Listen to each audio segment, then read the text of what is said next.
Thank you جی. سب مہمانوں کو السلام علیکم, تمام سینئرز کو السلام علیکم.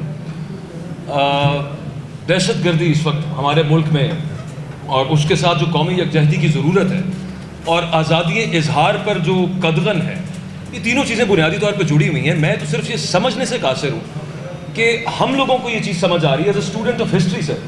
آپ اس وقت, اور قرون اولیٰ کی ایگزامپلز نہیں ہیں, ماڈرن دنیا کی ایگزامپلز ہیں, ماضی قریب کی ایگزامپلز ہیں. 2009 میں جب 9/11 ہوتا ہے, اس وقت امریکہ میں لوگ اکٹھے ہوئے. ملک صاحب آپ وہاں پہ موجود تھے غالباً. لیکن تھوڑی دیر بعد کیا ہوا کہ فیئر کریپٹ ان, اور فیئر کے بعد ایک بدگمانی آپس میں پیدا ہوگی. وہاں پہ بہت ساری کمیونٹیز کو, جن میں سکھ ہیں, جن میں وہ مسلمان جو شامی النسل نہیں تھے, جو پاکستانی النسل نہیں تھے, ان کو بھی پرسیکیوٹ کیا گیا. وہاں پہ پیٹریوٹ ایکٹ آ گیا. جس طرح پاکستان میں اس وقت ایک حساب سے پیٹریوٹ ایکٹس ہی چل رہے ہیں نا پاکستان میں بھی. وہاں پہ ایک سبق سیکھا گیا, اس پہ سٹڈیز ہوئیں کہ یہ کیوں سب کچھ ہوا, کہ سوسائٹی ڈس انٹیگریٹ کیوں ہونا شروع ہوئی, ایک دوسرے سے لڑنا کیوں شروع ہو گئے, ایک دوسرے کے خلاف بدگمانی کیوں پیدا ہوئی. تھوڑا سا آگے آ جائیے. 2011 میں ناروے میں اٹیک ہوا. Since I am student of history تو میں اس حساب سے چیزوں کو دیکھتا ہوں. جو ناروے میں اٹیک ہوا, وہاں پہ ناروے نے کیا کیا, یوٹویو میں اور اوسلو میں اٹیک ہوا سر. وہاں پہ انہوں نے پارک آف ڈیموکریسی بنا دیا.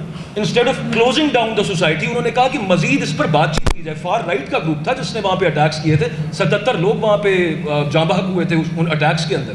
انہوں نے بجائے اس کے کہ میڈیا کو کلوز کیا جاتا, وہ اتنی ہارڈ ڈیبیٹ تھی, کبھی پڑھیے گا اس کے بارے میں, انہوں نے اس ڈیبیٹ کو اوپن کیا اور سولوشنز نکلے اس میں سے.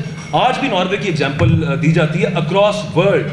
آپ جرمنی کے اٹیکس دیکھ لیجئے 2016 میں, اور اینگلا مرکل نے اس وقت کیا کہا تھا, she said that fear is a bad advisor.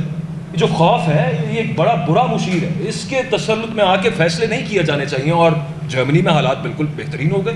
Sri Lanka میں 2019 کے اندر جو کولمبو اٹیکس ہوئے, ایسٹر اٹیکس ہوئے, اس کے بعد سوسائٹی پہ کلیمپ ڈاؤن کیا گیا. وہاں پہ میڈیا کو بند کیا گیا, سوشل میڈیا کو بند کیا گیا. اس کا جو فال آؤٹ تھا وہ ابھی کچھ روز پہلے ہم نے دیکھا ہے سری لنکا کے اندر کیا ہوا. پاکستان میں بھی وہی صورت ہے. ہمارے پاس تو یہاں پہ یہ جو APS کا واقعہ تھا وہ بھی تھا, اس کو ہم نے کس طرح سے ڈیل کیا تھا وہ معاملہ ہم نے دیکھا ہے. آزادی اظہار نہیں ہوگا, یہ ایک ٹینشن ضرور ہے لبرٹی اور سیکیورٹی کے درمیان, لیکن اس ٹینشن کو مینج کرنا لیڈران کا کام ہے. اور ایک آئی وڈ سے کہ ویل انوینٹ ہو چکا ہے. ہم دوبارہ بڑے بلاکس کو پانی کے ذریعے رسیوں سے, ہاتھیوں سے گھسیٹ کے ایک جگہ لے جانے کی بجائے اس پہیے کا استعمال کرنے جو آلریڈی ایجاد ہے.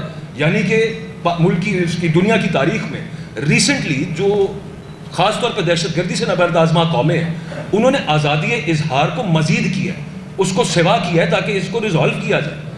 ہم پتہ نہیں کس چکر میں بیٹھے ہوئے ہیں, اور میں اگین وہی سمجھنے سے قاصر رہتا ہوں کہ یہی باتیں ٹی وی چینل پر بیٹھ کے کرتے ہیں کہ قومی یکجہتی کی ضرورت ہے. بیٹھ جاتے ہیں, دنیا میں ایگزامپل سیٹ ہے کہ یوں کریں گے یوں ہوگا, وہ کریں گے تو وہ ہوگا.